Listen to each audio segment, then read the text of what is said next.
is that extreme, what's that extreme? What is the path?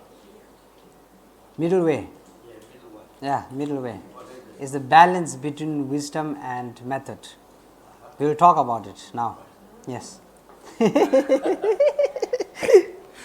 preempting that. Yes, good. I like the enthusiasm everyone is showing. Everyone's asking questions before the topic is coming out. Excited.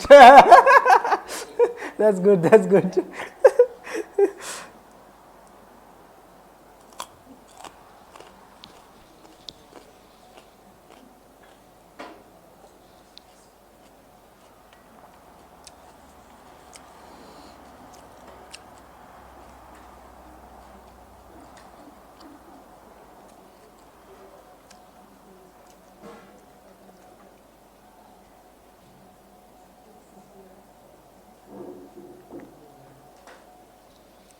Okay, you ready? So,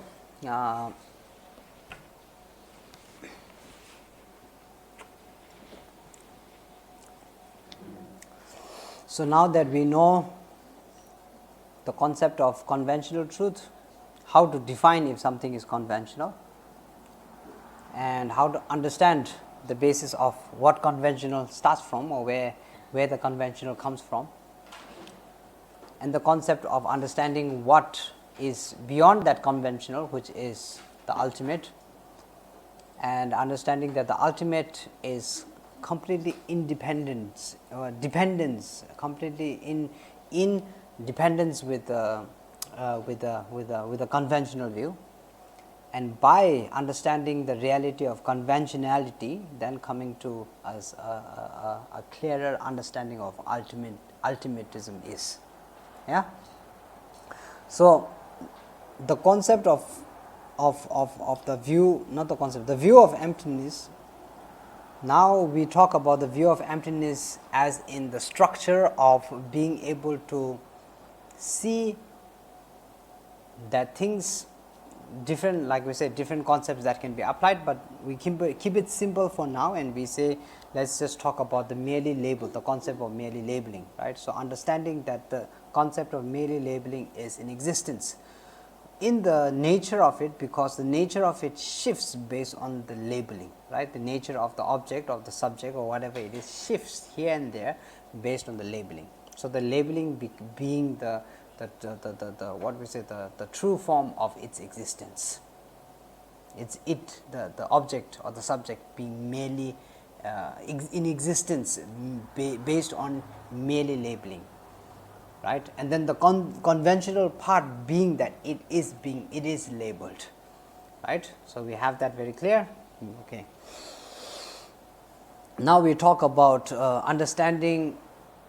And then we talked about understanding compassion and how this merely label has anything to do with compassion. Why would I want to go around trying to understand why this object right here is merely labeled, right? The object here in front of me, being me understanding that the object in front of me right here is merely labeled, has nothing to do with what I am experiencing. Yeah, it has nothing to do with life. If I have headache, I still have headache, whether I say this is merely labeled or not, I still have headache. The headache exists from its own side, right. In some ways in our mind, the pain is still there. Then if I have leg pain, then the leg pain is there. No matter how much you say it's merely labeled, the pain still exists, right. Then if you have financial problems, then same thing. No matter how you say it's merely labeled or not, at the end of the day, if you have financial experience problem, then you have financial problems. You go through this. So no matter how many times you tell yourself that it's merely labeled, at the end of the day, the truth of the Four Noble Truths still exists. The truth of suffering still exists. I still suffer being born. I still suffer old age. I still suffer sickness. I still suffer death. Right. So that's why I'm saying the concept of merely labeled, or the view of emptiness, or the the reality that you can apply on the view of emptiness only helps. It helps a lot of other things. You can use it to to convince yourself of all other different things, but the ultimate goal here is only to develop your compassion, to make your compassion into great compassion, yeah, to extend your compassion beyond your circle, extend your compassion to all mother sentient beings. So, when we are reading for Immanuel, may all beings have happiness and the cause to happiness, may they be free from suffering and the causes to suffering, may they never part from happiness that knows no suffering, may they dwell in equanimity. So, there you go, the concept of equanimity, and then free from attachment and aversion to near and far. So, that is what we are trying to achieve here, and that is where we use the view of emptiness. Okay? Usage of the view of emptiness, I think implementing becomes hard when there is no conviction. Like I said, conviction is a huge thing in every practice. So, without conviction, implementation becomes very hard. So, that is the reason why the view of emptiness has to extend to everything in existence. All things are inherent of existence. All things are subject and cause, the subject or the object to exist conventionally, and everything that is conventionally existent has an ultimate form or ultimate existence in it, right. So, this is why we learn to expand. The only reason we learn to expand, why? So that we can have conviction. If I prove to you that this is bad and only this is bad, and I did not prove to you that everything is bad, then you have a question and you are not convinced, right. If I say, oh, being angry at your dog is bad, but then I say, but I do not know about being angry to other humans, being angry to animals, being angry to all other things, that one maybe not too bad, I do not know. Now, you are not, the conviction is not there. Yeah, you need to in order to have conviction, you need a very solid reasoning that is applicable everywhere. That is how we get it. Yeah, does it make sense? So, that is why we extend emptiness beyond all fields of existence. Yeah, the emptiness of impermanence, the emptiness of permanence, the emptiness of even emptiness itself is merely labeled, the emptiness of emptiness. So, you have Tongyi Chudus, the 16 emptiness, Tongyi Chokyi, Tongyi, the emptiness just keeps growing, So, there is all of these kinds of different concepts of view of emptiness that needs to apply it, because you need to get conviction. If you cannot apply it to all things around you, then why would you want to apply it to compassion? Does it make sense? So, that is why the growth of the view of emptiness extends. Not to say that things do not exist, we are not going into nihilism, right. We are not going to into what was it, nihilism and eternalism. We are not going into eternalism, saying none of it does not exist. So, it is the balance, and now that is where the balance comes into form. Yesterday and day before yesterday, I think I talked a little bit about balance here and there. We added balance because balance is an important. It can be a surviving mechanism. It can be a practice. It can be the nature of the what we say, law of nature or anything. The only reason the world here exists, one of the only reasons why the world exists here is because of balance. It has a balanced heat, it has balanced cold, it has balanced oxygen, yeah, a balanced distance between the sun. Yeah, now you bring it closer to the sun, gone. The world would not exist. You pull too far, then again gone. The world would not exist as we see it. Right? The growth of the trees are on the balance of water, balance of soil, balance of nutrition, everything. Right? We say too much of anything is poison. Right? We say that. Yeah, little bit of sugar we need, little bit of salt we need. What happens when you eat too much sugar and too much salt? We have problem, right? So balance. Balance is the nature of, I think, another nature of reality, in the sense that it's the nature of the conventional reality that comes into existence is based on balance. Practice, again, same thing, balance. If you cannot balance between, yes? Do you think that the balance in the world has been shifted too much to one side? I mean, that's where we're losing, why the world's changing so much, because we're losing that balance.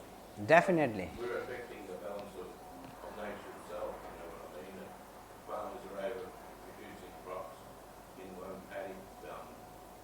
People's attitude at the moment, like the world's in a very unbalanced state because of, you know, you've got all the presidents in the world are not exactly the best presidents to be in position at this particular point. So, to restore balance is a very hard thing at the moment, you know, in a world, you know what I mean? So, this is the thing, long term imbalance creates worse imbalance, right? So global warming, we can experience that, you know, maybe you've been here for, I don't know, 50, 60 years, 60 years before, the weather is completely different from now. There are certain places like that. When I was really small and I went to Hong Kong, I was there for Chinese New Year and it was very cold, I was wearing jacket, and now they said, you know, no more cold, even in Chinese New Year, there is no more cold has completely disappeared. So there is imbalance there, we can see that there is imbalance there. And compared to how, you know, how large the solar system and the globe is, the the balance that the imbalance that we are creating are very, very minor. But then, you know, we say drops of water can create a bucket of water. So small, then, you know, it ends up becoming very harmful. And same thing with crops and all of that. Now we have, everything is, what do you say, fertilized, and everything is chemicalized, and everything is, you know. So recently we are talking about mangoes, and we are talking about mangoes, and I said in Nepal we have these mangoes that are small. They don't look so nice because there's a lot of holes and, you know, black parts and that and this. But you peel them and you eat them. They're so juicy and tasty. Yeah, but that's, you know, I work for one of the biggest producers of rock melt, and he's got a paddock that's, the soil is actually green, you know what I mean? So there's no natural, Yes. the fruit's not growing naturally. Yes. So this eventually affects the minds of people, and you know, because Shakespeare even said that we are what we eat. Yes. So it's affecting children's minds, and that's why you're getting a lot of mental problems because of these. Everything these days is, you know, not what like you said, you know, things are, everything's got to be bigger and taste different. You know, you remember the taste when you were a little kid to the taste of a fruit now, and it's totally different. You know? Yes. It's not the same anymore. You look at it, you know, is that really? It's not strawberry taste like it used to taste. Yes. It's a little bit like a strawberry, not that original taste. Yes. It's very bad, and it's affecting, you know, affects your minds and the minds of children later on growing up. Yes. So the long term, I mean, like you said, when the imbalance comes into effect, and then you have small bits of imbalance, then it creates a, you know, what do we say, ripple. It creates a ripple effect, right? And then ripples create tsunamis, you know. So, you know, things like that. So anyway, coming back to the concept that balance is important. I'm bringing all of these examples so that you understand that what we are talking about, the balance that we are talking about, and its existence in every part of structure, whether it be societal, whether it be cultural, whether it be, environmental, whatever it may be, balance is important. Yeah, so now comes into your life as well. Life in your balance in your life is also important. And now we are talking about time. When there is too much joy and too much happiness, and you are indulging in all of that, then time flies. You know, the God realms. They live like, 500. What was it? 500 times more than our lifespan. But for them, the 500 times just goes like this, because they're indulging in joy and peace and all of that. So time just flies. Even if you give them 500, it's still not enough. And the same thing happens nowadays. You see, same thing happens. I think conceptually, same thing happens with nowadays with children as well. You give them what do you call it, the counselor game. Then you get indulged in it, and then you don't know. You lose track of time, and then you end up playing the whole night, whole morning, whole day, and then you're still not eating, still not drinking. So these kind of effects can happen. So there's too much of goodness, too much of indulgence, then there's also a problem. Same thing with life. But then again, if always problem, always trouble, always that, always this, then it's again a problem, because then it affects our our ability to function how we are supposed to be functioning. It affects our stability and how to work out and how to process things, and how to proceed into things. So in our own life, again, balance. Yeah, when you have children, after they are 18, if they are always with you, again problem. If they walk away and they never come back, again problem. So again, balance, right? So balance is extremely important. Now comes balance in practice. This is the reason why we talked about balance on the first day. We talked about balance yesterday as well. When it comes to mental habituation of this, balance is one important thing, because just because practice is good for you and practice gets you somewhere, and you push yourself over the edge, it can be your downfall of your practice.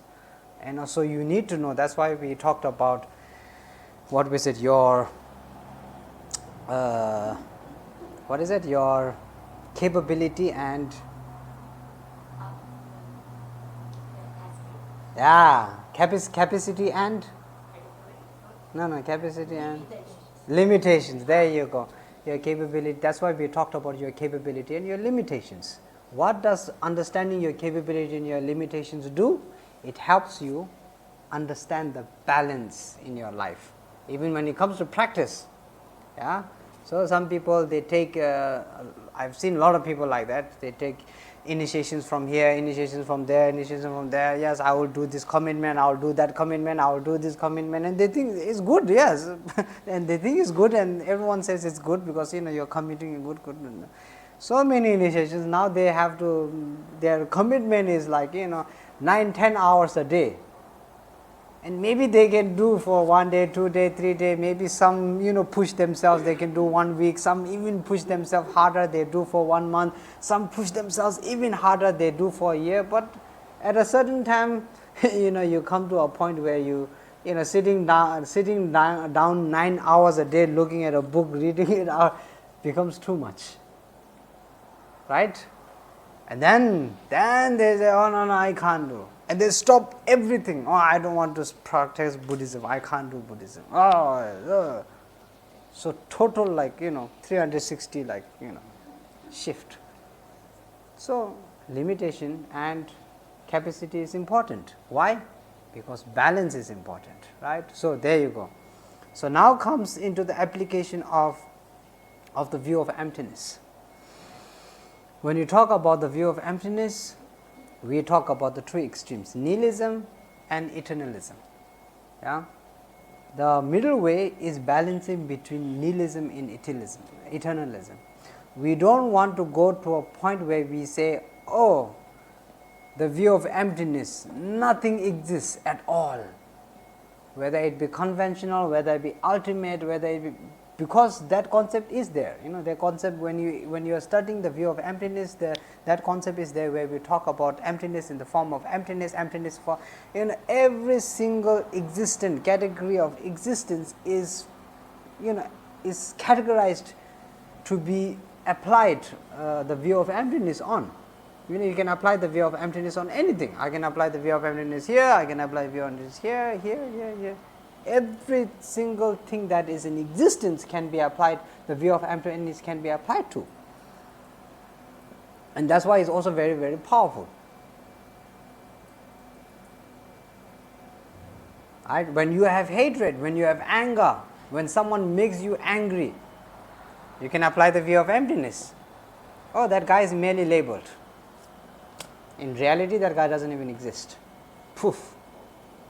You can do that. You can use it in all kinds of different ways and different methods. But the problem is when you use it in every single thing, then it goes down to nihilism. Nothing exists at all. Nothing exists from its own side. Nothing exists conventionally. Nothing exists. Even ultimately, nothing exists, because even the existence of ultimate itself is conventional, because I am merely labeling it. Yeah. So you see where I am going now. Like, see, if you told me anger, right, and you said anger, just use that word, I don't understand it, because I think I just don't understand, what anger means, because I move myself so far away from anger, and you lose it, like I lost it totally. Yes, You yes. could replace it with something else. Yes, yes, yes. And wisdom gives you the knowledge to remove anger from your whole makeup. Like I don't know, like somebody can get angry. The only thing that ripples me is my own family, 'cause when you're in your own family, it's a different sort of conventional, Yes, yes. different atmosphere. But in the outside world, I can't get angry. Yes, yes, You yes. know what I mean? At anything, I'm not, people could, throw rocks at me, hurt me, I wouldn't get angry. I Yes, defend yes. myself. Yes, yes. Defending is natural, you defend yourself. And when you lose anger, it actually strengthens you too. Yes, yes, yes. Like you get a strength from not being angry. Yes, yes. Angry is such a negative value that it decreases your intellect, your intelligence and everything. Yes, yes, It's yes. like you've got to replace that with something else. Yes, yes, yes. So yeah, so the concept there, when we go to nihilism, we don't want to go into that form where we say that everything is inherent of existence from its own side. Yes, it is, but we don't want to make that the ultimate truth that exists within us, because then we start to fall onto the nihilism part. Yeah, we fall onto the becomes a problem, because then people sell their house, sell their everything. I don't need anything. Give up their life, give up this, give up, and then maybe even the path to enlightenment. Yeah, maybe you even end up giving up the path to enlightenment, because that in itself also merely labeled. Yeah, so this is the, what do you say? This is the, yes. If you sort of bring that concept of being in the middle and then continuing on either side into a sort of, I guess, more personal space, is it true that you could almost say nihilism you could equate to complete matter avoidance, not paying any attention at all, and then eternalism would be complete matter attachment? Yes. So that would be one part. Second part is most, eternalism is most likely that we in some part of our life that we have had that, because we have held on to something so importantly, like this is everything that, but in reality, this is what growing up is, right? Is finding out that eternalism doesn't exist, because at one point you hold on to your, like I said, your phone, iPhone. When you first buy it, you are like, oh, my phone, it's most. But then at a point when a new one comes out, then the eternalism is gone. The importance in that is gone. So that in existence in itself, right? So we don't want to go between those two. Now comes the application of the middle way. Middle way is knowing. I think middle way, again, like I said, is knowing limit. What is that? What was the two? Capacity and limitation. So is one thing is understanding, here is understanding limitation, here is understanding capacity, right? You bring these two together and then now you apply. So that's why I said a strong reason to why you need to apply the view of emptiness is very important. If you don't have a strong reason to apply the view of emptiness, don't go around applying the view of emptiness. Does it make sense? No. It's different. Yeah? Mindful awareness is being able to, what we say, this is our function of the mind, right? Function of the mind and function of the concept, the development of the mind when it comes to concentration.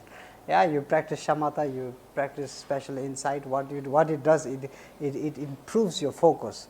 And then awareness is basically being able to use that focus to be, to be able to, what we say, encapsulate things.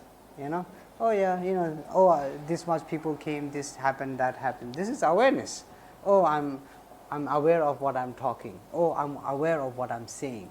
Oh, I'm aware of where I'm walking. So awareness can be useful, especially when practicing compassion. So then you're aware of where you walk, because there's creatures on the road.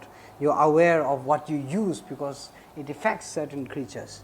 You're aware when you are, before you are doing this, you have to do, like when you offer water bowls. Yeah, one of the things is practice of the water bowl offering. Before water bowl offering is in one what do we say, one thing, what do you say in English? One bowl. Yeah, so you put a little bit of water in one bowl, and then you put it in another bowl, and then you pass it like this before actually pouring water in. You just don't go and shh, because they say there are so small beings inside the water, in a water bowl. And then so you put a little bit of water, then they run out of the bowl, and then you start adding water. So this is the level of awareness that you are building. Right? We are not aware of these things generally. So awareness is something like that. View of eminence is different. View of eminence, like I say, yeah, awareness is being able to be conscious about things to the point. Maybe it's to the point where you're too conscious about things. Sometimes, you use balance in awareness, also important. You use awareness to some people are so aware that they're not there, that someone is being mad at them. The constant awareness, reminder. The reminder happens through awareness, because you're aware. Then you remind yourself over and over and over again. So it's the same thing. So balance there is also necessary, but yeah, different. Awareness, view of emptiness. View of emptiness you can use to develop awareness, but then again you need to know how to use that as well, because you need a good reason. Just because I want to develop awareness, whether awareness is useful or not, I'm not exactly sure. It's useful if you use it for good things. It's like money, right? Yeah, money is not evil. It's about the usage, right? You can use money to help thousands and billions of animals and peoples and that and this. But then you can also use money to do them a lot of harm. So awareness is similar to that. It's a strength, and you can use that strength on the positive way or the negative way. With ownership, with that, when you say like talk about ownership, I own that. This is mine. Ownership? Ownership, yeah. Oh, ownership. Oh, okay. Ownership, yeah. This is my Yes, home. yes. I own my home.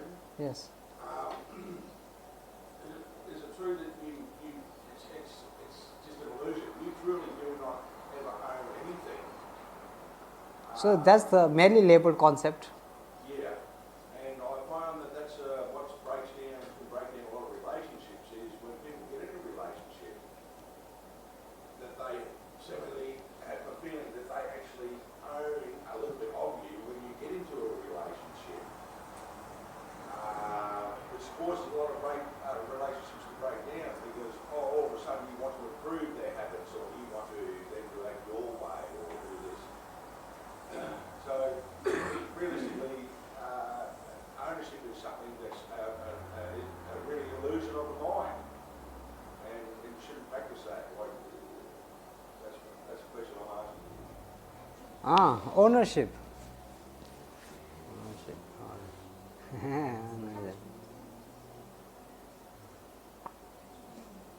Yeah, maybe ownership. Like, is it like detachment to the object? Attachment and ownership, same? Now, in Australia, people say, I own my house. Yes, We yes. don't own it. Yes, yes, yes. We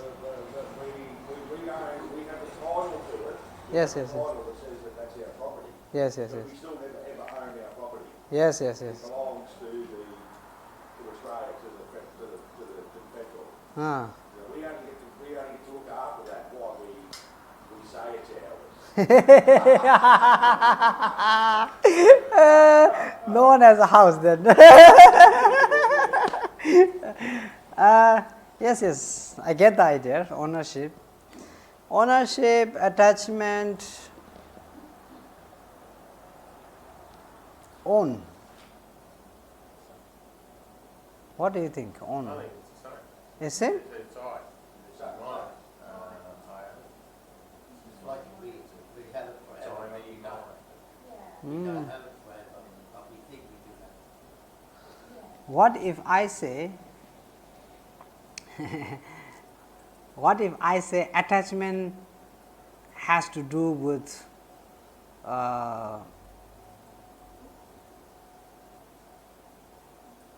attach? Yes. I can't get the word, but you said it yesterday, like when nothing's, what was that? Permanent, yeah, permanency. It's like we own it because we think it's permanent, but because it's impermanent or eventually it goes away. We So- don't think of it like that. No, what I am trying to figure out is attachment. Attachment is a function of the. It's like an effect of the mind, right? Ego. Yeah. So grasping attitude as attachment. Owning is maybe not to do with that, but a thought process. It's just a thought. Does it make difference? Attachment is not just a thought. Attachment. Linked with pride. Pride? No pride. I think attachment has to do with the resulting effect of the mind. Meaning, the attachment is a function of the mind. The grasping attitude, that's attachment. Whereas owning is a concept sort of thing.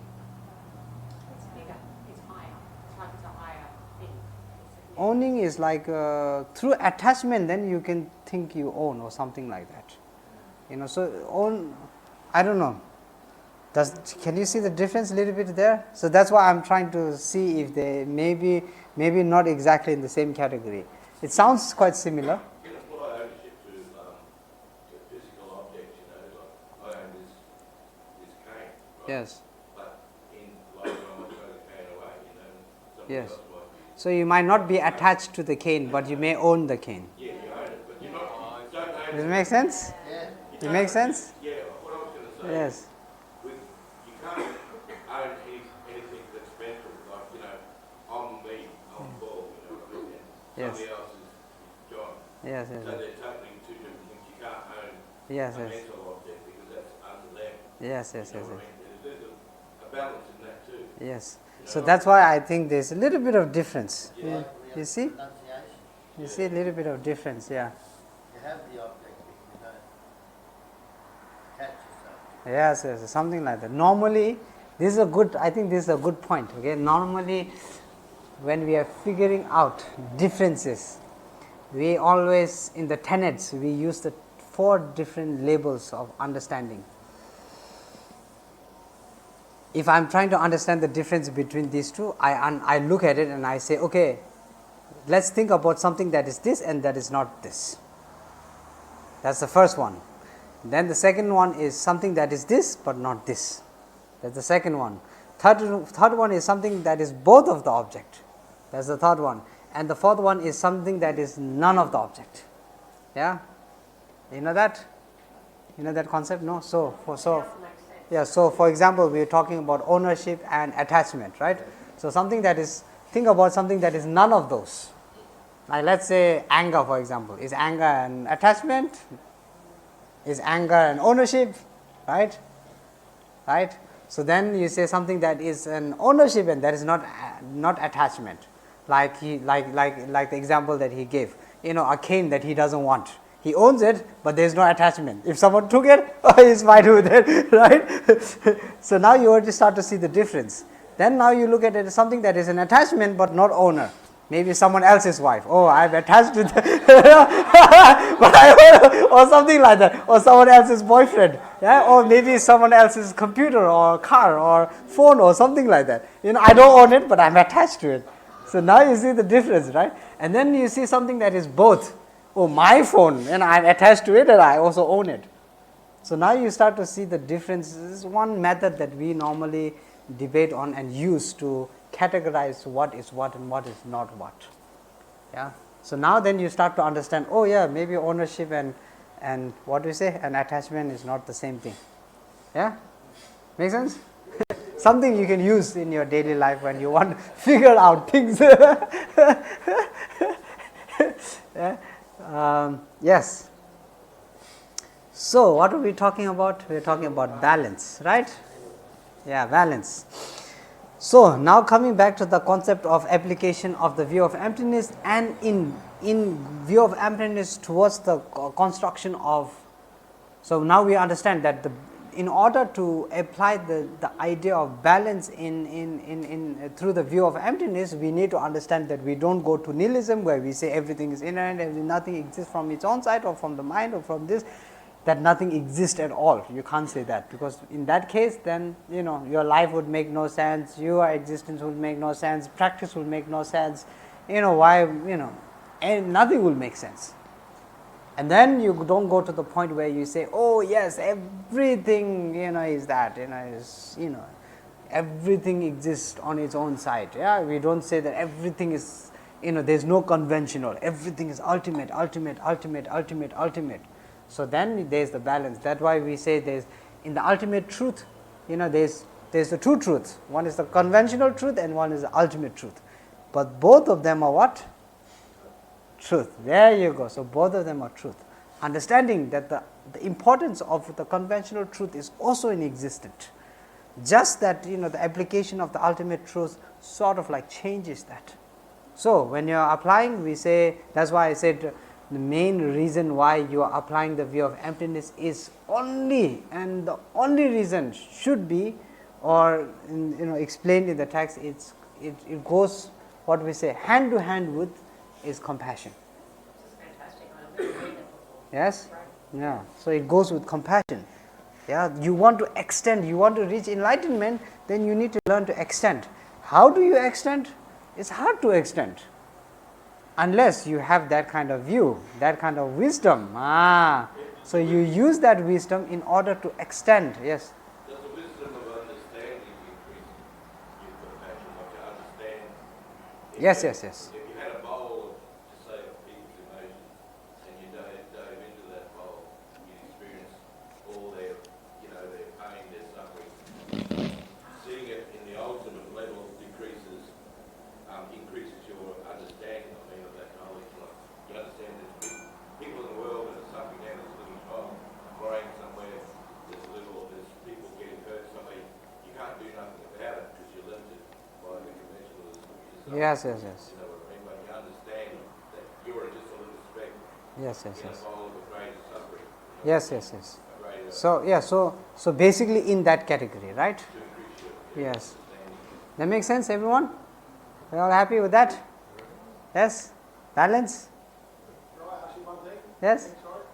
A thought is with me that the only true thing that we really ever own, which is then really ever ours, relating to the Buddhist ideology, that that's our karma. The only thing that we really truly have is our karma. Our karma.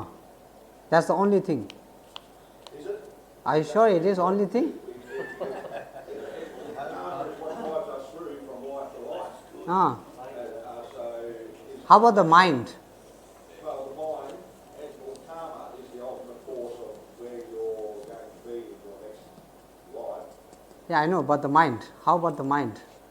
Do you own the mind ultimately?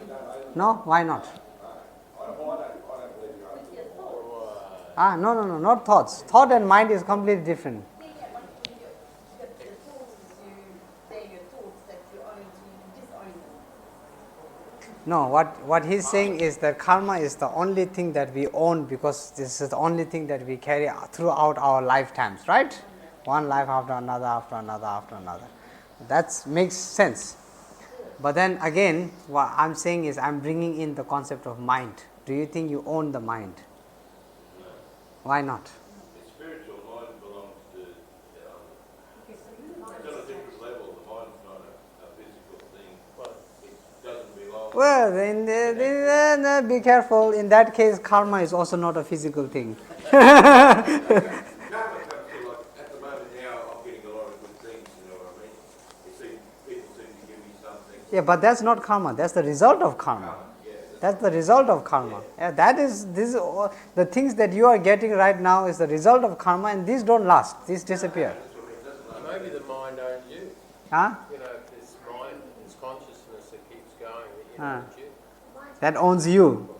Okay, that's good. So then, huh? Huh? It's attached to the aggregates. The nature of the mind is the nature of the aggregates. Nah. Yeah, you think so? Are you sure? Ultimate. Now you're not sure of anything. Conventional mind. Huh? What do you say? Conventional Conventional mind. mind. The nature of the aggregates. Like the reflection of the Conventional mind is conventional. It exists only while conventionality exists. The ultimate mind is no, it's ultimate, it's everything. Yeah, so the ultimate mind. When you say the ultimate mind, then you say the ultimate mind is not the conventional mind, right? So now you say the ultimate mind, does it exist lifetime? Like did your ultimate mind exist in your previous life? No, because No, why not? Why not? Why not? it's different. You see, Do you think that the mind that you have right now is different from the mind that you had in your previous life? I hope so. You hope so.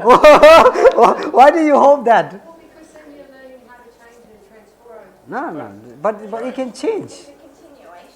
Yeah, like your body, right? You had since you're a kid until now, but it's changed. It's grown. It's the same thing. Mind, it can change. It's grow. There's not a problem. It's like a river. You never can cross the river in the same spot, isn't it? Because the water constantly flows. You never what? When the river flows, Yeah. so you never crossing the river in the same spot, or the crossing the water. Yeah. Because the water is already gone, isn't it? You can Huh? crossing the river in the same spot, but you're not crossing the same water. The river. Remember how I explained the mind in regards to the vessel? Yeah, you have cups. There's all the bodies, different bodies. Then the mind from here to pour to here to pour to here to. So now, do you think after understanding this analogy, do you think the mind exists? Is your own, yours?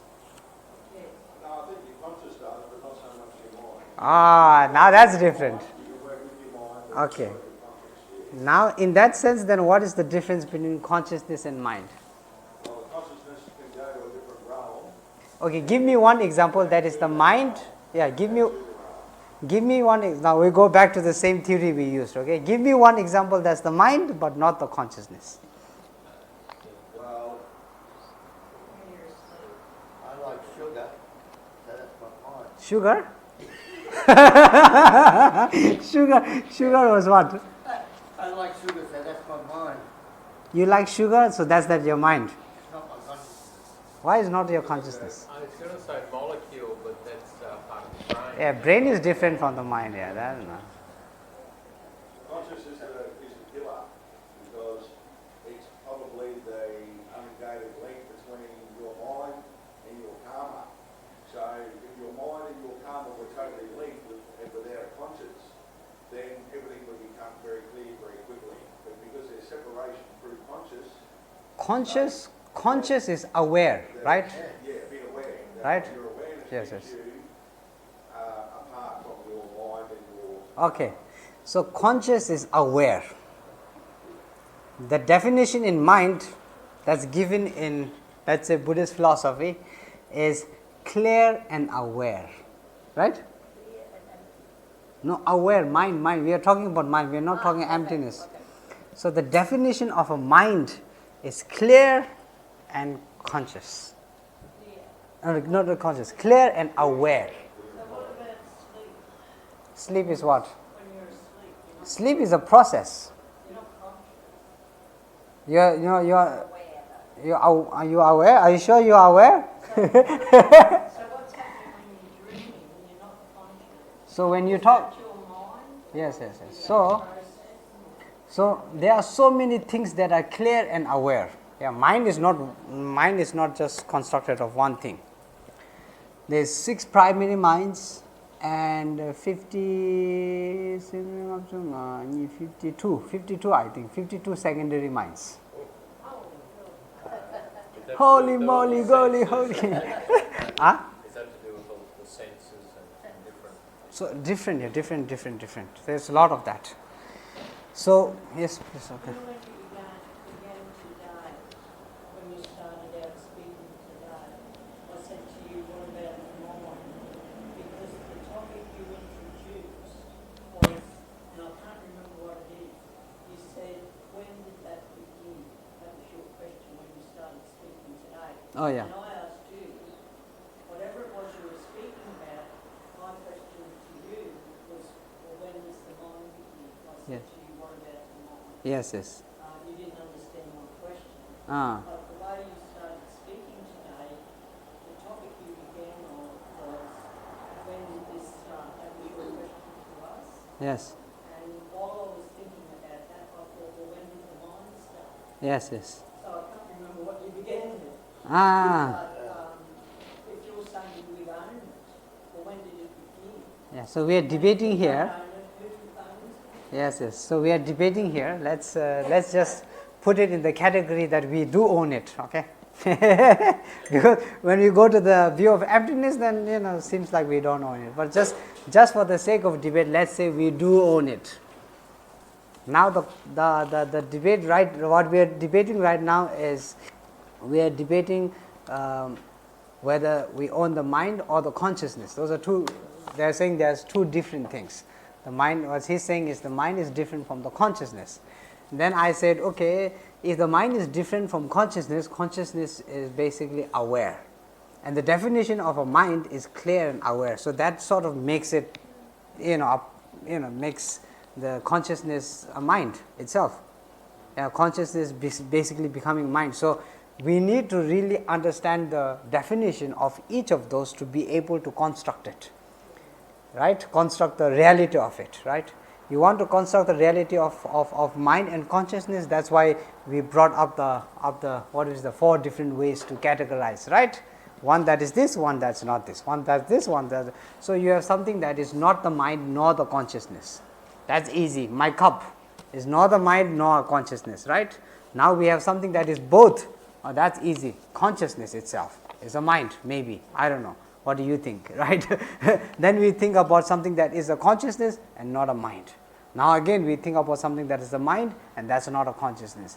Once you try to figure out and you pinpoint these things down, now you are able to say yes, mind is consciousness, or no, mind is not consciousness. Is mind more processing, whereas conscious is more Awareness. awareness? Well, awareness is is, raw information in, and then the mind is processing that. but awareness is a process itself, no? What do you think? What do you think? Would you say awareness is a process or not? No? Just accepting, just being where. So I give you one good example. I'm listening to a very melodious music, nice, but my eyes are open, yeah, and then I'm enjoying the music, and someone's walking by like this. Am I conscious or am I aware? You're aware. I'm aware. You're aware of that person. Am I really? Oh, that's Are we really? peripheral awareness. You're in a balance of your mind's listening to the music but an object's passing by, so you're both conscious and aware, so it's like Sometimes we say that we are unaware. Now, I give you the reason, right? Some people, they're playing games, the mind slows down. their mind is focused on the game. The awareness sort of disappears. Hey, Tim, hey, Tim. And then you pull the plug and you say, what happened? I called you 3 times. You did? You see what I mean? So now you give me your answer whether awareness is consciousness or not. We can say that there is awareness. We can also say that we are conscious, but then it also seems like we are neither conscious nor aware. Our consciousness, our focus is different. Our awareness is all based on our focus. So our consciousness and our focus, both awareness, both go on to there, and therefore nothing, sort of like nothing is, the awareness, neither the awareness is here nor the consciousness is here.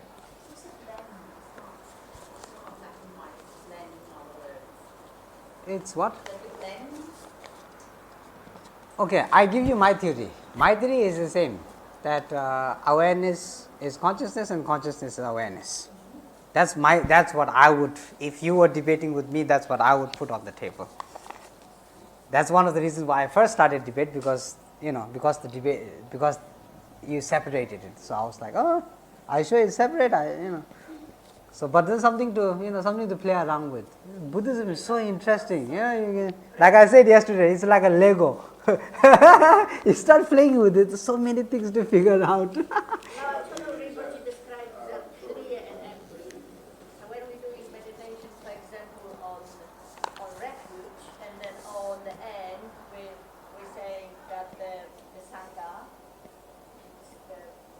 Well, I can debate on that, and I say, okay, if you say it's clear and empty, what is clear? Because it's empty. So what is clear to you? Yes, but then still, it's clear. It's clear that it's a light. empty, and that's one. Yeah, but it's not empty, it's a light. But it's together, yeah. Yeah, that's what I'm saying. So when you understand the concept of empty, and so they say that true darkness has no color. I mean, what is it? True nothingness has no color. So because we normally say, black paint. Like a space. It's still black paint, right? You have PNG files or something like that, where the background doesn't exist at all.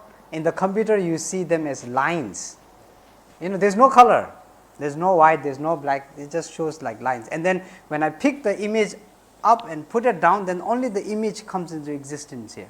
The background. So let's say there's a dog here, right? And then I turn this whole picture into PNG file. So once I turn this PNG file, then only the dog exists. Now this background doesn't exist. It shows in the computer, like the line shows there, but the moment I pick up the image and I paste it on some other thing, then whatever is behind comes into play. Yeah, Right? It's like a carpet. Carpet has got the shape, but also the loom of the carpet. You can see the loom, and everybody would say that's the consciousness. It's the loom which we can't see. Lou, what's Lou? Loom. When you do, you know how they make carpets? Yeah, They've got that, yeah. and then they put it on top of it. Weaving. Weaving, Yeah, weaving. I just had a thought that I've just done a safety course, that's how it works. and part of that is this person has lost consciousness. Yes, Lost consciousness, which then could that their breathing, lack of their heart to function, and different things like that. So in the medical term, consciousness is linked to our awareness, yes, which is I think what you said. Which Yes, is yes. Awareness. yes, So that must be what consciousness is. It's your awareness. yes. Your awareness keeps But- really functioning. Yes. Yeah. So the thing is this. One thing we need to understand is that there's so many levels of awareness. Our level of awareness is different from other level of awareness, right? Yesterday we were talking about the deer who's asleep but still aware. Whereas when we are sleeping, we're right? So it's a different level of awareness.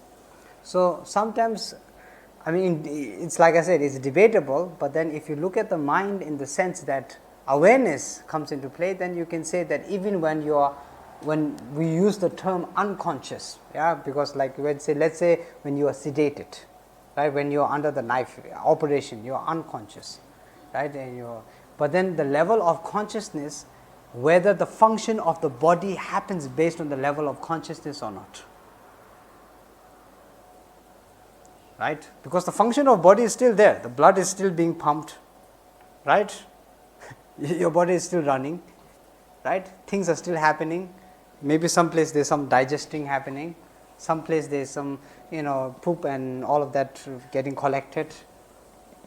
So the functionality is already happening. It's still happening. So does that happen through awareness? Because mechanically it's not happening. We are not mechanics, right? But they do put a suit down your throat to keep you breathing. Huh? So they do have to put a suit down your throat to keep you breathing. Yeah, so whether the breathing keeps you, So when you lose consciousness, yeah, under the life, it's a tube that keeps you alive. yes, Yourself.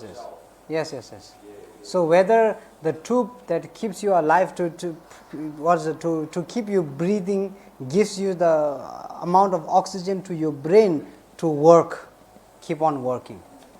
Does that make sense? That involuntary, involuntary. Yeah, we can say involuntary. I like to call it very subtle consciousness.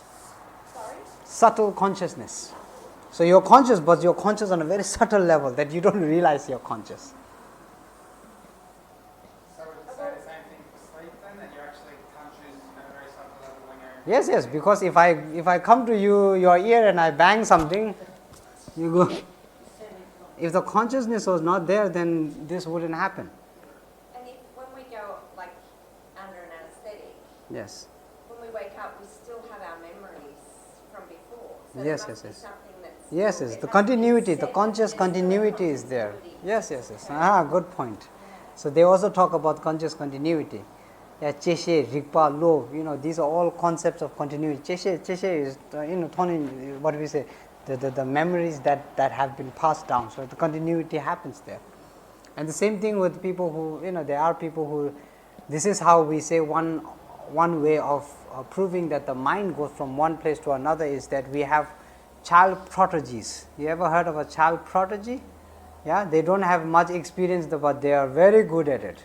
They learn math a few times and then they are like, whoa, they're able to do all that. Some are very music prodigies. They, at a very young age, they have this talent of, and not taught. They can capture. Like my view is different. It's like my great grandfather, right, was a knight. Like go way back in history, was a knight, right? Now, It's a what? a knight. Night? Knight. In armour. Night, day, night. With the sword. When Huh? you got a sword and you got a Sword. yeah. and Warrior. Yes, a warrior. Warrior? Yeah, it was a warrior way back, right?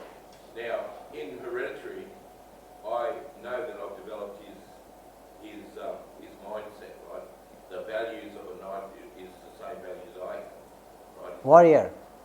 Well, truth, reality, and one good knight was worth 10 men, they said, because a knight was a good man, you know what I mean? So I hold his mindset, which is genetically transferred from him to me, which is the way I view things. See, in my life, right, this is my concept, right, whether regardless of how it passes in conventionality, but I know that, say, my mind and my being is eternal, right? Once this flesh dies, right, or goes away, I don't call death's the word humans use, right? Death is something people say, oh, you're going to die, but you're not dying really. It's a bit like, your spirit lives on, right? You have consciousness of past lives from in the old days, that's why they had the sun, because the sun was supposed to transfer, your son saying you live on through your son. You know what I mean? That was just a wisdom they had in those days. But my wisdom is what life has shown me is that we're eternal creatures, right? Our mind will never end. It's like the universe and energy proves scientifically, right, that energy never stops existing. So your mind is virtually separate from your body. Your body and your mind are two different Yes, objects. yes. Your spiritual, I see my own, like in my lifetime, I've seen my own spirit outside my body, right? I've seen, I had a vision when I was 5 years old, when I saw somebody by my bedside, you know what I mean, a very important person, right? So, coming down to the thing, Yeah, that's just the way I based on this, what you would say is that the mind continues. The mind never stops. It's something that we don't carry gems like you said, physical objects, right? Like the cane, right? But the debate started from you saying that the mind doesn't continue, but karma continues. No, not karma. It's your mind. When you die, your spirit leaves your body, right? You've got a spirit. You actually, because the realms, if you look at it, say the universal view that you have, Yes. and you view things on a greater aspect, right? The universe is infinite in itself, which has many, facets beyond which we understand as a human being, right? There's realms that exist that we don't even know about, right? Everything is eternal. Okay, the point is what?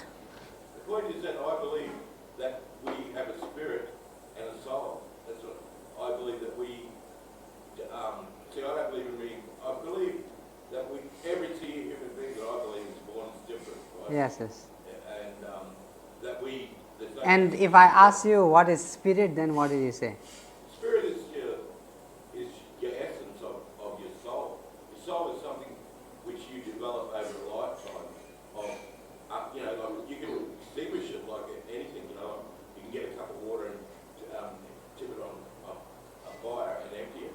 But your spirit is something that you build up with compassion is super important because that is having greater, wider concept of enlightenment gives you, that's the jewels you take with you. That's what I mean. What's important is not a physical object, but is your mental state, how you view things, your compassion, your kindness to another human being, your understanding.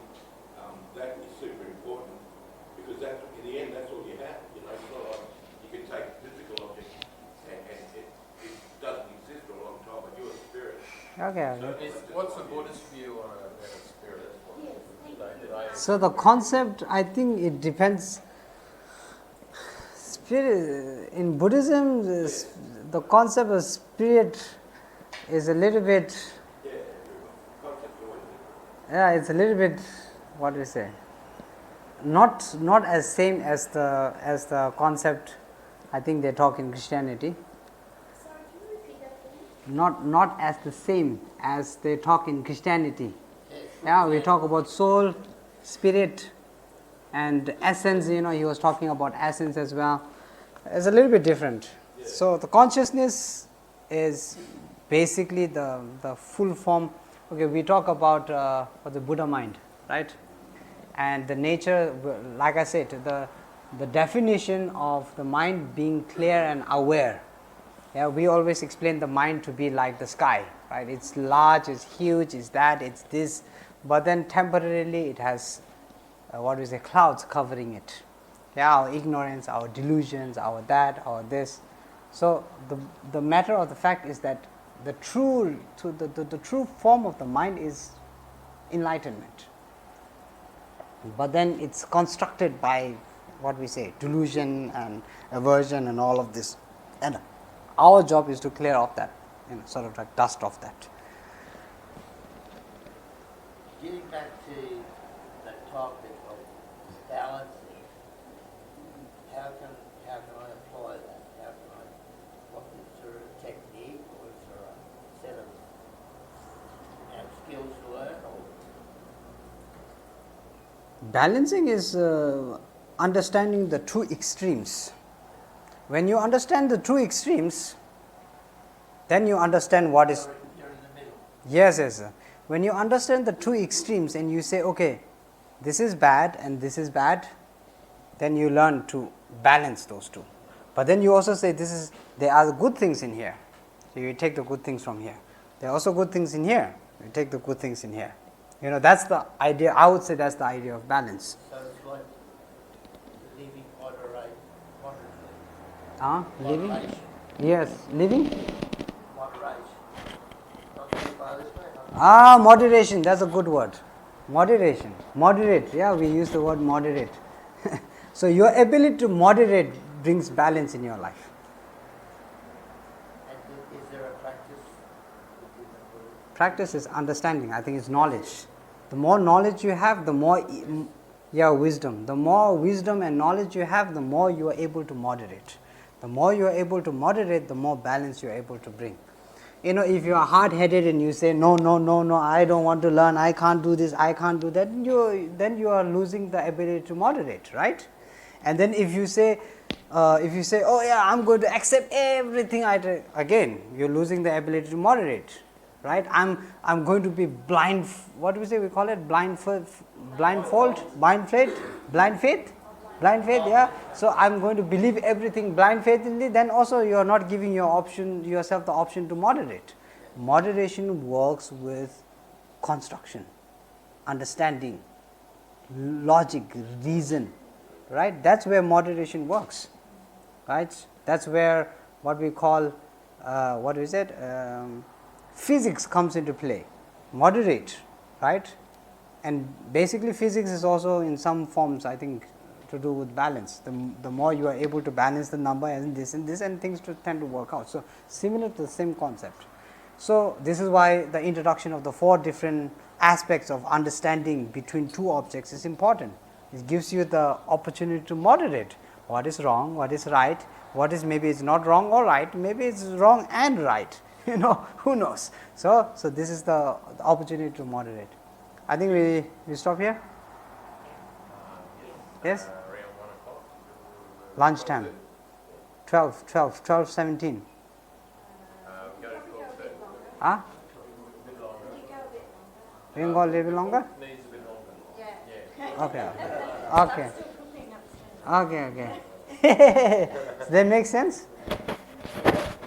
Yeah, so reading just gaining more knowledge by reading about the paths and aspects of the paths, that will give you more knowledge so that you have wise enough balance. Yes. I think understanding is one thing and simplifying is another thing. Yeah, so we learn to moderate that also we again learn to moderate between understanding, having the knowledge, gaining the knowledge, simplifying it, refining it, right? Refining it, we talked about refining yesterday, refining it, understanding it, and then simplifying it, and then using it as an application. Right? So every single thing that we experience in our life from the day that we were born until now has been knowledge, we say, right? Experience and all of that are a huge amount of knowledge. Yeah? And we use these knowledges to control our emotion, thoughts, beliefs, and so on and so forth. But then now when it comes to what we say, what's the word? Conviction. When it comes to conviction, then you need very clear understanding of things to get that conviction, right? If it's, maybe not, you are not going to get conviction. So the conviction comes from that clear understanding, and that clear understanding comes from your ability to, like I said, to moderate in that way, right? Then once you understand why emptiness is important, once you understand why impermanence is important, once you understand why all of these different aspects, we talked about the 4 noble truths. Yesterday we talked about all the different kinds of methods that we can apply in working with our deluded mind, in working with our, constructing our mind, tweaking our mind. So when we receive all of those, and then you start seeing whether that's true or not, and whether that's applicable or not, and whether that's performable or not, and then you moderate that to specifying based on your mind and your belief and your perfection in some ways. Make sense? Because, because I did, it's like, when I listened to you, you said about looking at the YouTube, the one that you put on about the essence of the Guru, The essence of the Guru. and I watched that, and it's like saying, you're the teacher. Yes. You could be the teacher. You're always the teacher. Yeah. We say you're your own therapist. Yeah, that's the best therapist. No. Yeah. That's what keeps So you the open mind. ah. Open mind is very important. Yes. Unlock your mind. Yes. So you giving yourself the opportunity to be able to open up, that's the important part. It's a bit hard to Yes, go ahead. sometimes it's a bit hard to get your mind around the concept. Yeah, I mean, a little bit convincing. That's why you understanding it in the form that, as much question as you can get answered. That's a good, because the more clear, more options you are given to clear your doubt, the more it resonates, and the more it resonates, the more you are able to apply. The more you are able to apply, the stronger the conviction starts to become. Right? Yes. Really appreciate all your answers. I've argued you with a few different things. No worries. I'll do very well, as far as I'm concerned. Yes. Really appreciate it. My question to you is right now, is in science, there's 3 different levels to be able to, one is the object or whatever it is that we're going to be looking at. Then you have the theory of it, and then the proof of how this object and the scientificness behind it, and then relationship at the end, which gives it full closure. Now, I believe that in the Buddhist texts, I've never really read many Buddhist texts, but I'm under an understanding that they have the same thing. That you have a starting, a basis that you go onto, then you go, then it prescribes it, goes through it, and then at the end, it delivers the outcome of the overall science. Yes, yes, yes, yes. Yeah. So in Buddhism, one thing is we say faith doesn't get you to the ultimate path, right? Faith is necessary, a little bit of faith is necessary in the beginning, but that's as far as faith goes, But if you want to depend on faith, yes, it can get you very far, but then again, faith, as it can't give you the conviction, right? So this is one thing. So second is, like you said, in scientific concept, it becomes theories, right? It becomes first becomes experiment, then becomes theory, then from theory, once you start proving the theory multiple times, then it becomes an discovery sort of thing, right? So it's exactly the same thing, I think. The only difference is, I think, scientifically it's external, and when it comes to Buddhism, it's much more to do with internal. Yeah. Okay, sorry. No. What was the word you said at the end? Internal. Thank you. Sorry, you said if you have a clear understanding of a conventional and ultimate truth, then that will give you conviction. Yes. And then how do you, with that conviction, how does that improve your compassion towards others? How do you apply, or how does that improve your compassion towards others? So it's like this. Like I said, without wanting to become enlightened, compassion is useless. Without compassion, the view of emptiness is useless. That's what I say. So if you are someone who wants to become enlightened, then you understand compassion is very, very important. Now once you say, okay, compassion is very, very important, then comes to the idea of how do I apply compassion. Right? If I am applying compassion in my normal view, good luck to you, right? Because in my normal view, I have attachment, I have greed, I have my necessities, and then if I give you, let's say $1 million to, distribute, and I say, you can distribute to anyone you want. The likeliness that you distribute either first to the needy and all the those needy people, homeless people, that people, these people, or the likeliness that you first give to the people that are very close to you is very high. The middle people are disappeared, right? And then the people you are angry at are completely out of the picture. Now, if anything is left after distributing to these two, if anything is left, then maybe I distribute to the middle people. People, they don't make me angry, but the angry people are out of the picture. This is our general, how do we say, our general way of, incorporating. So, without the view of emptiness, that's what happens. Yeah, application of the two, what we say, devoid of the nihilism and externalism, understanding that, and then understanding what is a conventional construction that's happening from your mind at that point, right? At that point, and you look, okay, this conventional construction here is happening based on my understanding, because it's me and mine, my wife, my husband, my dad, my this, and therefore this construction is happening based on that. The importance only comes through that conviction, right, of the conventional view. Now I look at but then let's say, okay, how about the people who are needy and that and this? Then the conviction comes, but you are not applying the same exact, genuine, sincere unconditionality. It's conditioned. Why is it conditioned? It's conditioned because you need to be poor and needy in order to get the money from my hand. You think it's unconditional, you think it's so amazing, I'm giving to the needy and the poor, but in reality it's conditioned. Unless you are needy and you're poor and you don't have it, you're not getting it.